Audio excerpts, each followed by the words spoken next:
from Florida is recognized. Thank you, Mr. Chairman. Once again, we are here today to hear about the Biden administration's efforts to censor the speech of American citizens. In a seemingly unending series of examples from across the federal government, we have seen public servants use taxpayer resources to shut down certain disfavored viewpoints. This is fundamentally un-American and violates free speech. Thanks to the tremendous work done by Mrs. Richardson, we know that the National Science Foundation spent millions of taxpayer dollars on artificial intelligence research conducted at elite universities like the University of Michigan, University of Wisconsin, and MIT. Although AI has the potential to be a powerful tool, it can also be used for many nefarious purposes that infringes upon the liberty of American citizens. Unfortunately, it seems the recipients of these NSF grants were doing just that by developing AI tools to censor disfavored speech. Effectively, the American people are being forced to subsidize their own censorship. Researchers at the University of Michigan were even so brazen to market their WiseDex technology as a way for social media companies to, quote, externalize the difficult responsibility of censorship. The fact that they believe censorship is a responsibility is extremely concerning, especially when the government is the entity funding such censorship. MIT's team of researchers were even more candid when they stated in a project proposal that certain segments of the population, including military veterans and military families, are particularly susceptible to, quote, misinformation campaigns. Thus, they argued that it is necessary to have a proactive suite of human technologies to counteract this supposed misinformation because reactive content moderation is too slow and ineffective. In other words, the elites at MIT think that my fellow veterans and I are too dumb to think for ourselves. These efforts to use AI to censor the thoughts of American citizens is truly disturbing. There are a small group of elites who believe they alone can discern objective truth, and alternative viewpoints they deem misinformation must be suppressed. Now they seek to use the powerful tool that is artificial intelligence to help them censor disfavored opinions, and the American taxpayer is being forced to foot the bill. Mr. Fong, I'd like to start with you. You've recently written about Newsguard, which is a company that works closely with the government and major corporate advertisers by scoring news websites as a sort of misinformation meter. As you reported, Newsguard has received a $749,000 contract from the DoD. Can you describe some of the free speech concerns that you've seen regarding Newsguard? Well, Newsguard is one of the many kind of firms in this cottage industry of anti-misinformation. They provide tools to rank websites on their kind of truthiness, and they have their own sliding scale. The problem here is that they've been caught over and over again getting the facts wrong. They claim that any website or news outlet that reported on the COVID lab leak as the origin of COVID-19 was spreading a conspiracy theory. They've also gone after left-leaning websites that are simply reporting on the Ukraine-Russia war in a critical way, saying that Ukraine is a client state of the US. Perhaps you disagree with this point of view, but this isn't a conspiracy theory. This is a legitimate area of public debate. Now, Newsguard in particular is another company that, as you mentioned, receives military contracts. If they're working for the military and shaping public opinion and journalism around issues of foreign policy, for me, that raises inherent conflicts of interest. It's basically like I was in the military, it's basically like a PSYOP mission that they're doing using taxpayer dollars to PSYOP American citizens. I'd like to ask unanimous consent to put into the record Mr. Fong's article, "In the Name of Fake News, Newsguard exhorts sites to follow the government narrative." Without objection. Ms. Richardson, in the little time I have left, as I noted in my comments, MIT researchers thought they needed to protect veterans and military families, among other populations, from misinformation campaigns. Should we be concerned that such biases held by the creators of these powerful technology will especially harm populations like veterans and military families? I think that is the concern, is that the people who are creating these technologies are letting their biases influence how they play out and who they are censoring through these tools. So yes, I do think whether it's right or left, we need to understand that these tools can be used to censor Americans. And Mr. Lukanoff, I saw you shaking your head during some of my comments. In the 38 seconds I have left, if you'd like to add to that. Sure, I'd actually want to talk specifically about the data index, basically like the misinformation index, known as the CDI. It listed not only, as far as the riskiest online news outlets, it listed the New York Post, Real Clear Politics, the Daily Wire, the Blaze, One American News Network, the Federalist, Newsmax, the American Spectator, the American Conservative, and worst of all, in my opinion, Reason Magazine. That even though I know not everyone's a libertarian, but as some of the smartest people I know and some of the smartest reporting I've seen come out of Reason Magazine. And this is being treated as de facto misinformation. All conservative websites. I yield back.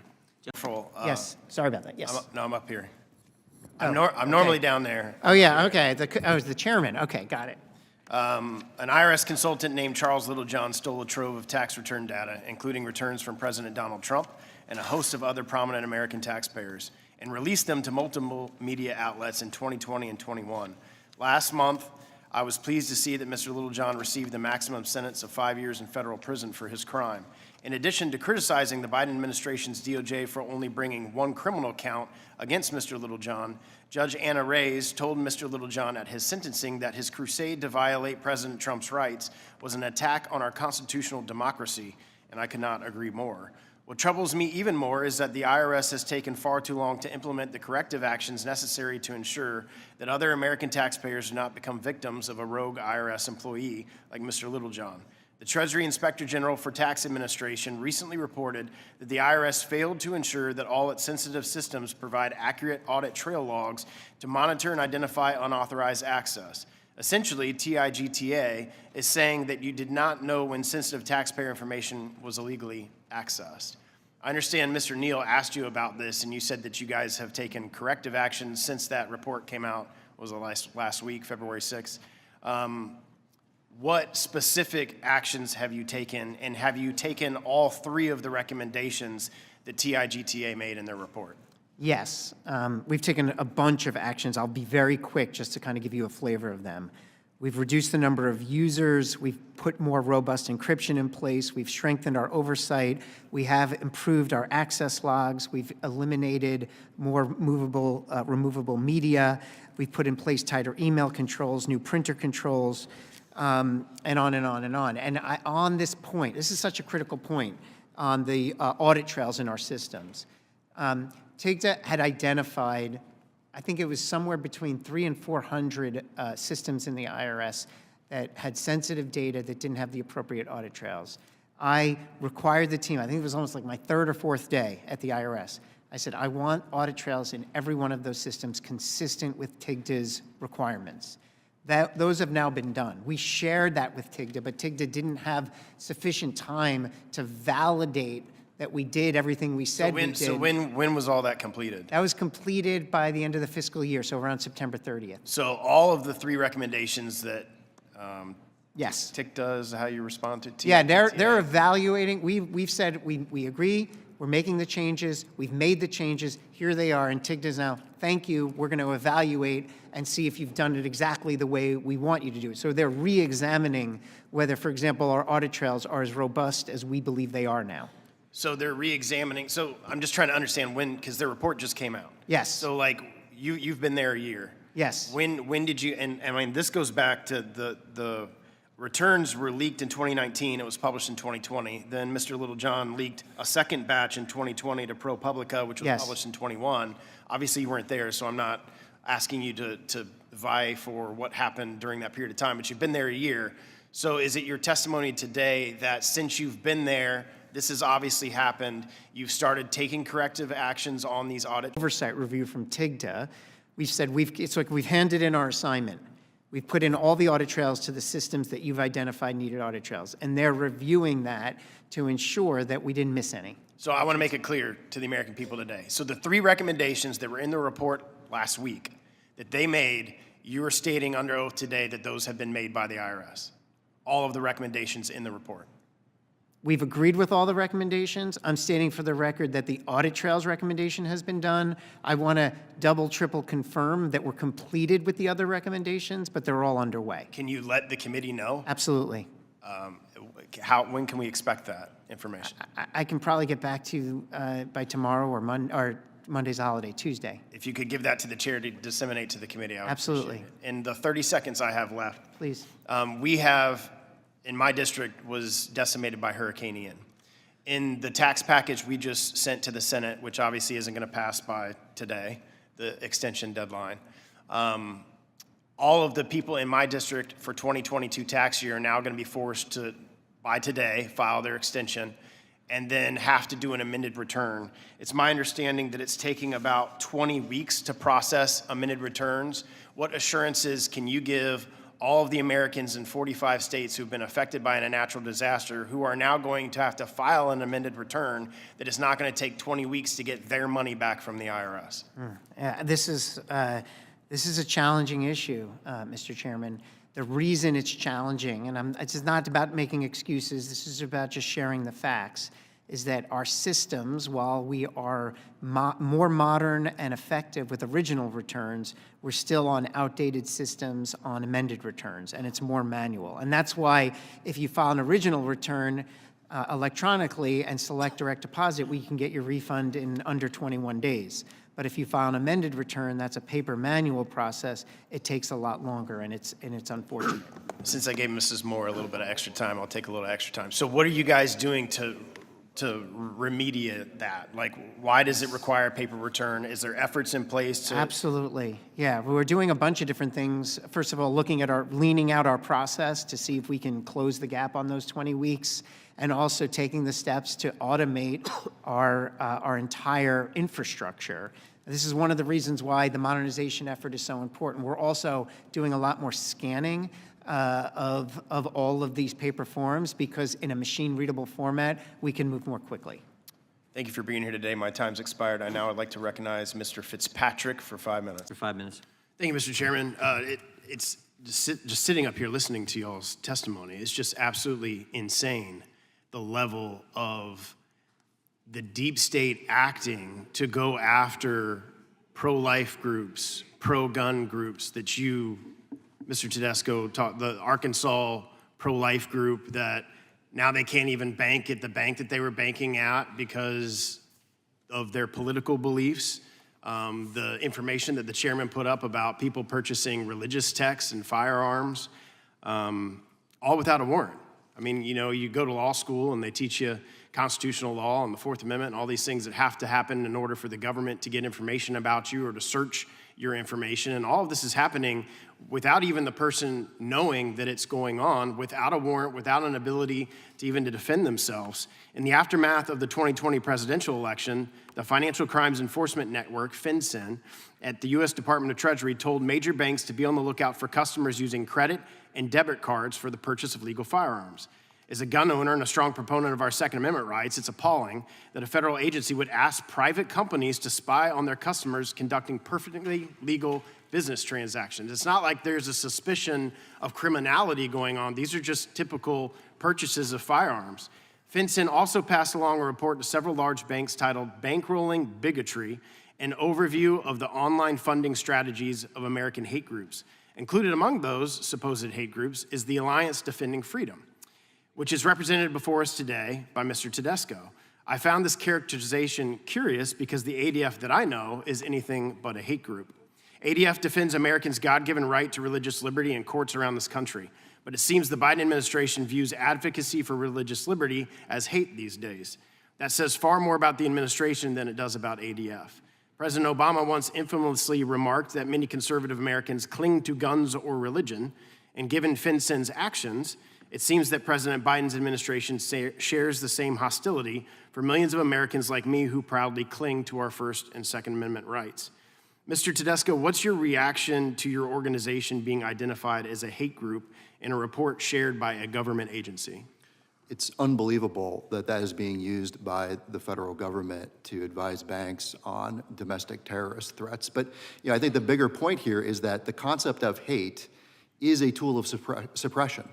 And on top of that, that kind of language, hate speech and similar kinds of vague concepts are permeated throughout the financial industry and are used to shut down events and to debank people.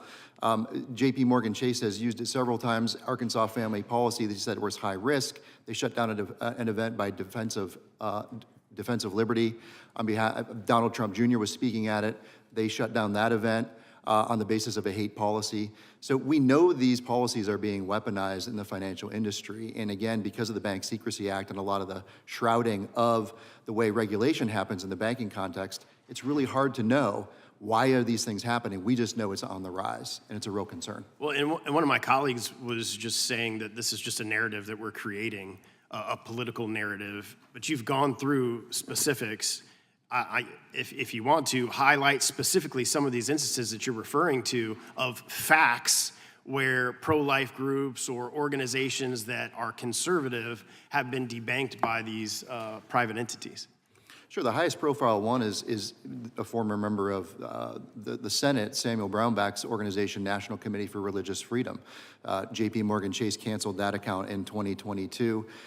They gave an escalating and very different reasons that were contradictory over the next year as scrutiny mounted. None of the reasons ever held any weight. Interestingly enough, they referred to anti-money laundering, financing of terrorism, a concept called politically exposed persons. All of these are within the banking regulations, and I think are used as tools ultimately to suppress people because of their views. Again, the secrecy and the shrouding of the reasons for the decisions is a huge part of the problem, and I think that's something Congress needs to address. And is there circumstances in which the consumers may never know that their information was privately disclosed from the bank to the FBI or a government agency? Yeah, I mean, this is a huge part of the problem is our clients, to a person, anytime they go to the bank, once they get debanked, it's always under some vague policy. The only thing the bank will say is high risk or business type or risk tolerance. Every time they go back and ask for an answer, a specific reason, the bank just stonewalls them. And so they can't get access to the information. I only have a couple seconds left. So what is your recourse if you do find out? So let's say, because I basically ticked a lot of those boxes that were referenced, firearms, Bibles, religious texts. So if you do find out that your information was divulged from the bank that you bank to a government agency, do you have any recourse whatsoever to go after the government or the bank? It's difficult for consumers who are in that position because they usually don't know it happens. If it happens, there are consumer complaints you can file with state attorneys general. There's probably other avenues that people could pursue, but I think that's part of the reason why Congress should act to cordon off some of the secrecy and confidentiality that's happening in the banking industry, and also affirmatively require banks to stop using reputational risk and some of these other vague categories to determine whether they're going to bank with someone. Thank you all for being here today. Mr. Chairman, I have a Mr. Chairman, thank you for the extended time. I yield back. The gentleman's time has expired. I recognize myself for 5 minutes. Ambassador Tai, I'm concerned about the total lack of ambition from this administration on trade policy. It feels like we're asleep at the wheel while China and other competitors pursue an aggressive trade policy abroad that divides up the world's consumers for their farmers, manufacturers, and workers. Whether it be efforts to make trade woke or surrendering U.S. leadership on digital trade, the Biden administration has put progressive activists at the center of the president's trade agenda, all while creating a void that is allowing China to pursue an aggressive global trade that undermines our economic interests and national security. We need our tariff policy to make sense. I want to take a quick moment to highlight two companies with domestic manufacturing in my district. One is the Brunswick Corporation, the largest recreational boating company in the world. The other is ASO, the largest manufacturer of adhesive bandages in the United States, producing over 3 billion bandages a year. I will note with other colleagues, it was actually a letter Mr. Schneider and I did together. We sent a bipartisan letter to you on December 22nd, 2023 about Brunswick and the issues they're facing in my district and others. And the response from your office really didn't address the issues. We need action taken now. I will submit both the letter we sent, Mr. Snyder and I sent, as well as the letter that you replied with for the record. Back to these two companies creating jobs in my district. Both of these companies are major domestic job creators, yet have difficulty acquiring materials and resources in the United States, requiring them to acquire limited raw supplies from China to bring to our country to manufacture with U.S. jobs. For Brunswick, their competitors are all from Japan and not subject to these tariffs, but are put at an unfair advantage with foreign competition despite being the company creating jobs right here at home. For ASO, their competitors produce their bandages in China or Brazil and import products ready for distribution using the same fabric ASO does and are not subject to the duties and taxes placed on this U.S. company. U.S. policy focus on these companies hampers domestic production, potentially at the expense of American workers, while having little to no meaningful impact on addressing unfair Chinese trade practices. We must combat unfair Chinese trade practices, and I believe that targeting the recreational motor industry and medical supply industry within these efforts is an unintended consequence of that effort. I'm also very concerned about the global proliferation of digital services taxes. These taxes are clearly discriminatory and unfairly target U.S. companies. That is why I supported the Trump administration's Section 301 investigations.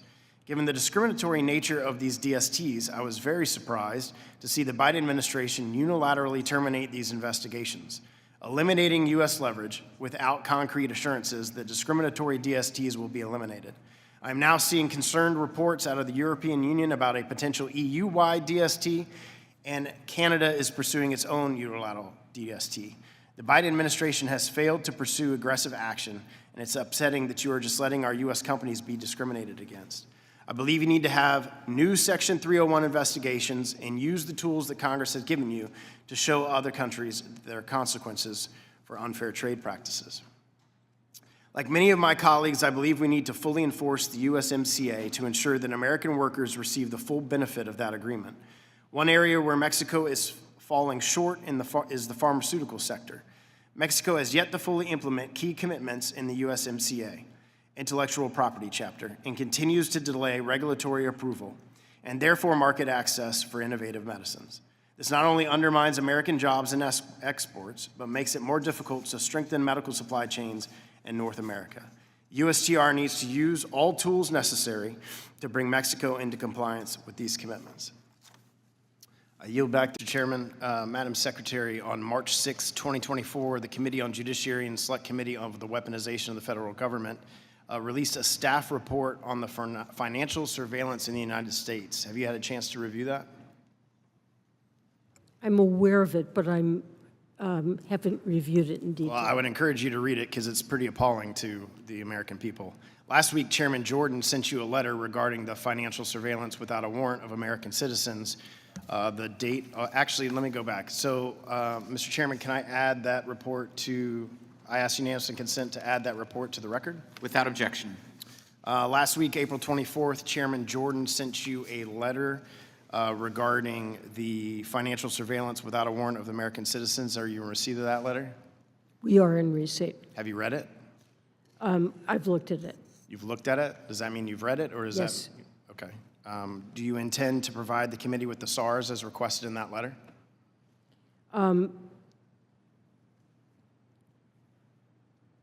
We will respond to the committee. Are you going to provide the SARs as requested in the letter? Well, those reports are strictly confidential under the law, and I'm not prepared to discuss any one particular. I'm just asking if public. you're going to comply with the letter that Chairman Jordan, that has oversight over your department and the cabinet, if you're going to comply with the letter. We will respond to the letter, and I don't really have more to say about that. Under the Biden Secrecy Act, the Financial Crimes Enforcement Network, an agency under your control at the Department of Treasury, receives vast amounts of data covering millions of financial transactions involving everyday Americans. Is that correct? Through FinCEN receives reports. And is it correct that FinCEN received 20.6 million currency transaction reports in 2022? I'm not sure, it could be. Could be roughly, more, less, I don't know the number. but you would agree that it's millions of reports. Probably, yes. It's also true that FinCEN received 4.3 million suspicious activity reports in 2022, which was nearly double the amount received by the agency in 2029. I don't know.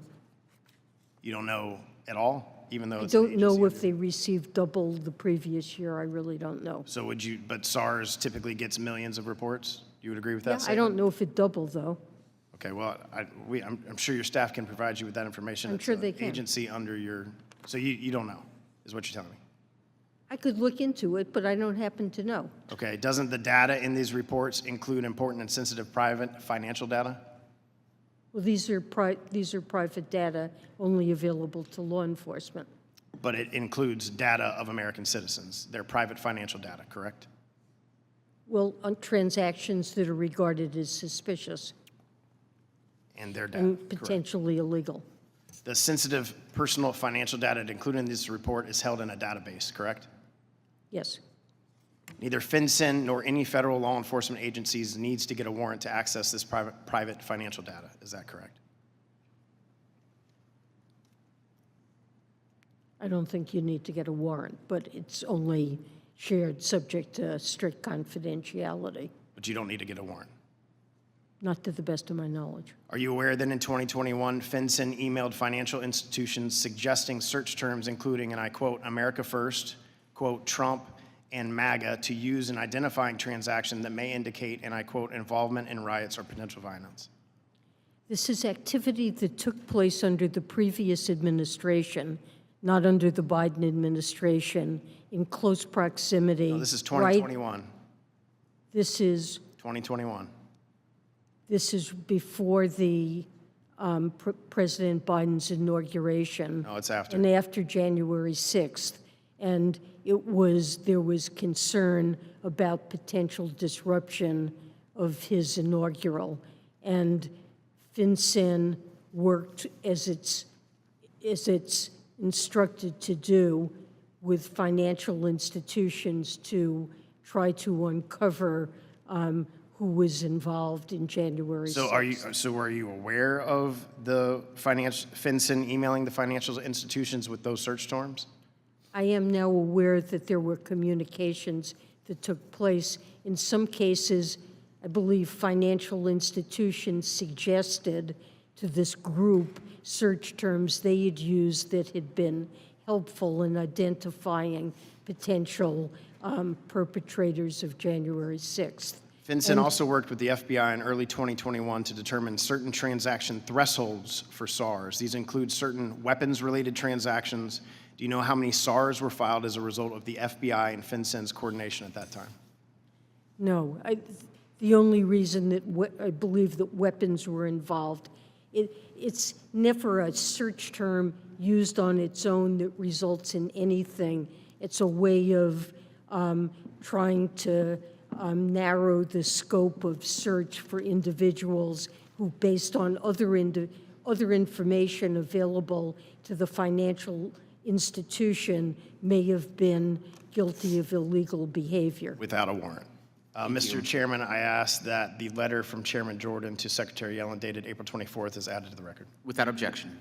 Ms. Fishbach is recognized. Thank you, Mr. Chairman. Mr. Slavitt, how can you honestly say, and I'm quoting from your testimony, and when you said it out loud, I about lost it. And I quote, further, we had no intention of coercing social media companies into taking action, and I never received any indication that our dialogue was ever interpreted that way. What exactly was your intent? Why all these emails? I mean, the chairman was just talking about vaccine misinformation that you guys were involved in. There's a litany list, and I'll go through all these Amazon emails. What was your intent if your intent wasn't to coerce? And in fact, Amazon themselves, in an internal document that we have on an email on March 12th, 2021 at 14:47, Friday at Ty Rogers, and the other ones are blacked out, feeling pressure from the White House. Are you a medical doctor? No.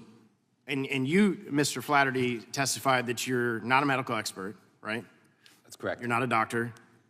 Any Correct. scientific training at all? That's correct. No. Ever engaged in advanced scientific research or vaccine development? Myself, no, I did not, but again. Did you, Mr. Congressman Slavitt? No. Okay. So while serving as senior officials at the White House, both of you engage in lengthy and often hostile discussions with social media companies about your opinion of disinformation related to the pandemic. Despite your lack of what you just testified under oath of medical training or scientific research experience, you both sought to restrict the free flow of information and opinions you deemed as disinformation. Demanded that these online forums restrict the reach of your opinions you disfavored through changes to algorithms, internal content policies, and simply taking down posts in violation of Americans' First Amendment rights. Unfortunately, many of these social media companies caved to your pressure campaign. The American people today in this committee that you had no intent of coercing them. You absolutely did, and that was absolutely your intent, because what other reason would you waste all this time communicating with Amazon and Facebook and Twitter to get them to take down stuff? In fact, simple things like books. So you guys had a busy day on March 2nd in the White House. March 2nd, 2021, you guys were emailing fervently. So let's see. We'll start with you, Mr. Slavitt. You emailed from you to Zach Butterworth. Flattery, you were on the email, talking about a specific book and this is just one of many examples that you flagged for Amazon, anyone who tells you vaccines are safe and effective is lying. So here's the email that you sent on that date. After that, you guys started emailing Amazon, and then on the same day at 6:16 p.m., so the email started at about 3 o'clock in the afternoon, and it's now 6:16 p.m., Mr. Flattery, then you're emailing Amazon saying, let's talk about what your policies are. We want to understand what lines are here. My colleague Orr can help find us a time. So that was on March 2nd, despite the fact that you don't want to coerce social media companies, even though you're under oath, and that is what your testimony says.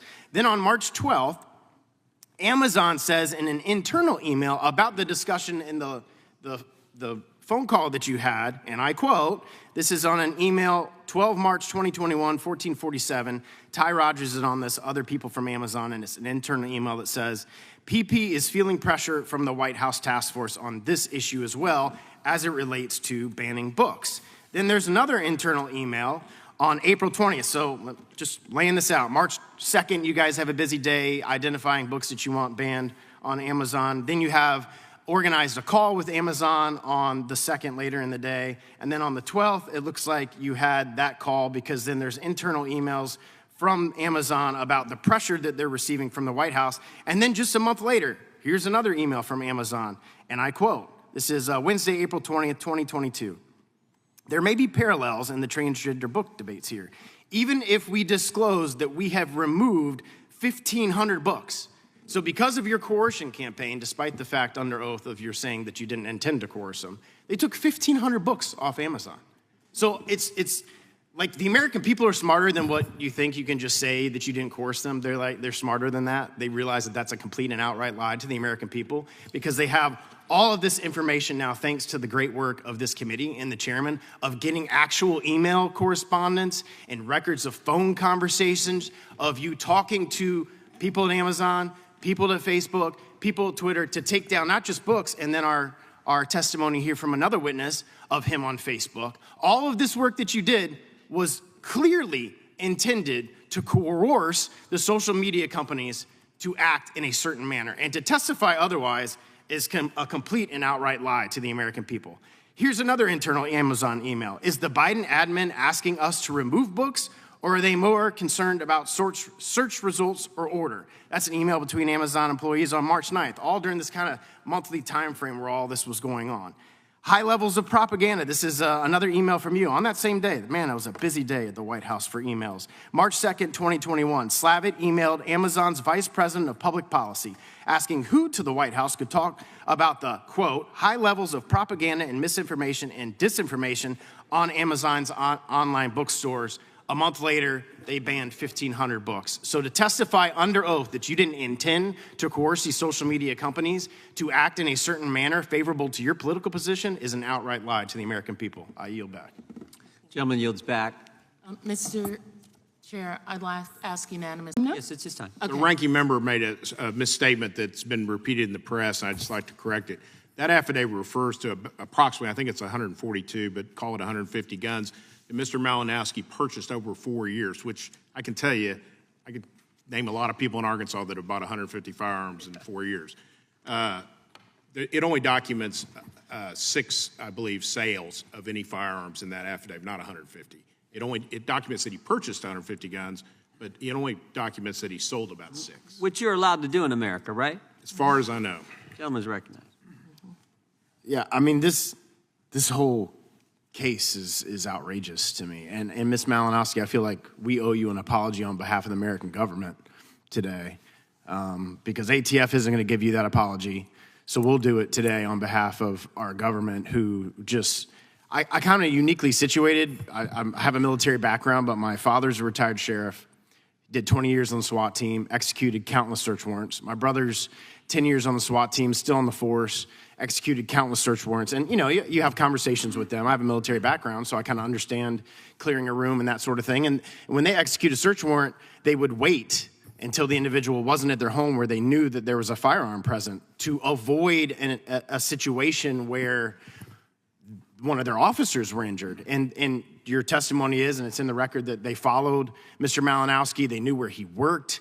Mr. Gates made a very good point that he worked at an airport, a secure environment where it would have been very easy to go in and execute a search warrant. And if they were going to arrest him or question him, do that there where there were no weapons involved. It would have been peaceful.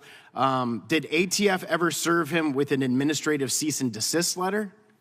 No, sir. Did he have Not to my knowledge.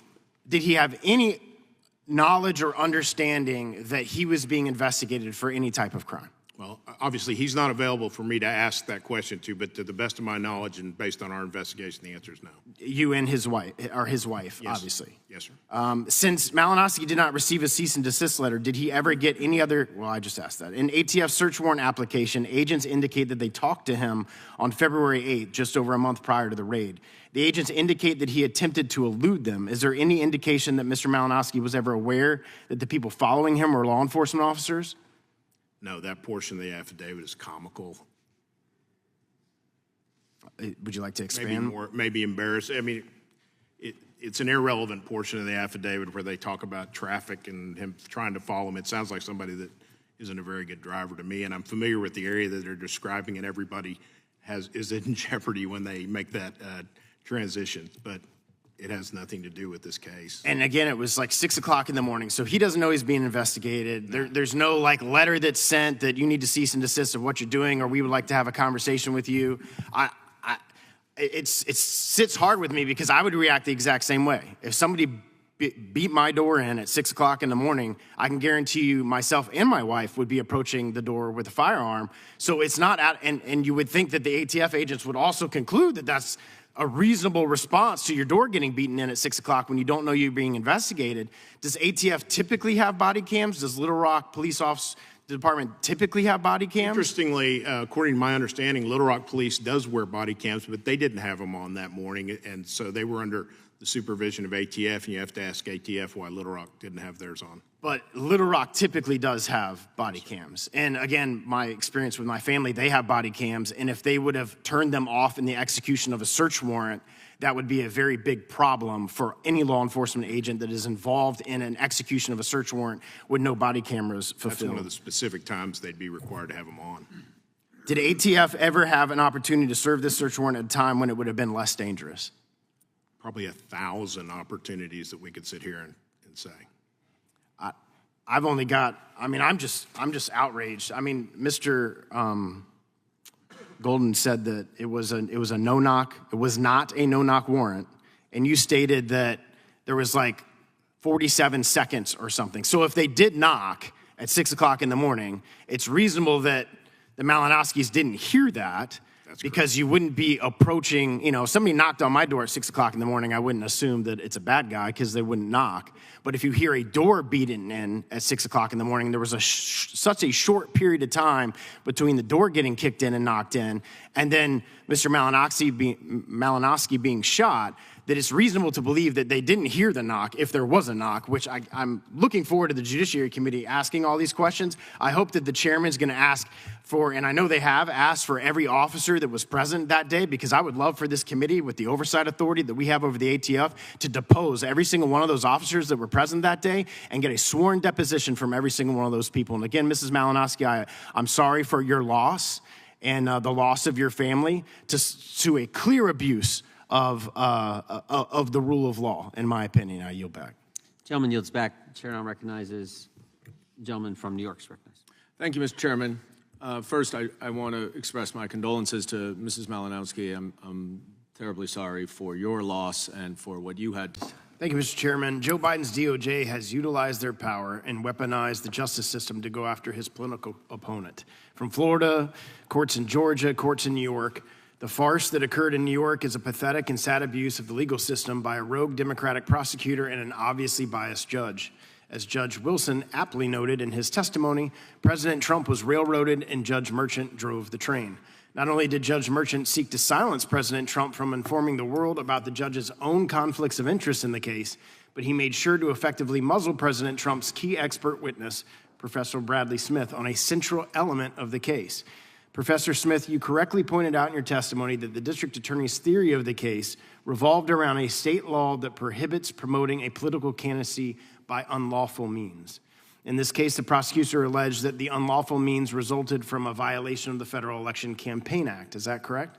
That's correct. And you were once the chairman of the Federal Election Commission, is that correct? That is correct. Given your obvious status as an expert in campaign finance law, can you explain why the definition of an expenditure is so important to the case? Yes. The definition of this expenditure, if you just read the statute, says anything for the purpose of influencing an election. So a normal person might hear that and say, well, why did they make that expenditure? But if you read further into the statute, the provisions regarding personal use, and if you read the FEC's regulations and its explanation of those regulations, what is clear what they mean is for the purpose of of influencing an election is not the subjective motivation of the spender, it's an objective motivation. So setting up a campaign headquarters, hiring a campaign manager, buying TV ads, printing bumper stickers, whatever else you do like that, that's for the purpose of running a campaign. But the mere fact that you do something that might be helpful to your campaign, like taking a weight loss program so you look better on the campaign trail, buying a house in New York so you can run for U.S. Senate from New York, settling complaints against your business in your private life, sealing your divorce records. Those are not things that arose from your campaign. Those are things that people sometimes do anyway, and those would not be campaign expenditures. And were you allowed to provide any of that context to the jury through expert testimony? No. And what is your expert opinion of the instructions that Judge Merchant gave to the jury regarding the Federal Election Campaign Act? Well, I think the judge's instructions were clearly wanting. All he gave them was that bare bones. If this was for the purpose of influencing an election, you've got a problem. And again, as has been noted in this hearing, he repeatedly allowed witness Michael Cohen, who's no expert in campaign finance law, and the prosecutors to state that there had clearly been a violation. I would note that had I testified, of course, I would not have testified specifically to what the law is, but I would have testified to the reporting system that would have shown that there was no advantage to not reporting this as a campaign expenditure, to the contribution system, which would have shown that Mr. Trump could have clearly paid this without any ramifications had he wanted to do so. I would have talked about how the FEC in practice had in many cases found that certain things that look like, again, that for the purpose of were not found to be for the purpose of a campaign, and let the jury do with that what they will.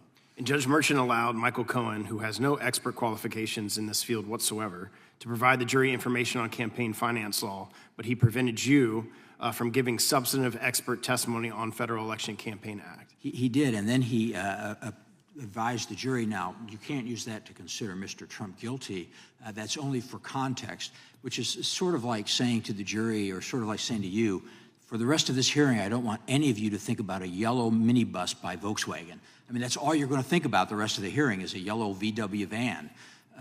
It kind of flagged it to the jury's attention that Cohen had pleaded guilty in this case under, I think, tremendous pressure because he was facing years and years in prison for tax violations. So he pleaded guilty to the campaign finance thing and basically got a much lighter sentence. In the beginning of questioning by Chair Jordan, you talked about how we wouldn't want non-disclosure agreements of things that happened before a campaign to be campaign expenses. Can you just expand upon that? Right. I mean, you don't want members of Congress to pay for their, personal peccadillos from year before or allegations of such. I think we should credit those just as allegations using campaign funds. You don't want a person to use campaign funds and say, gee, this is something really embarrassing to me that happened in my past. I think I'd like to seal that up, even though it's not relevant. It's not something that you created from your campaign.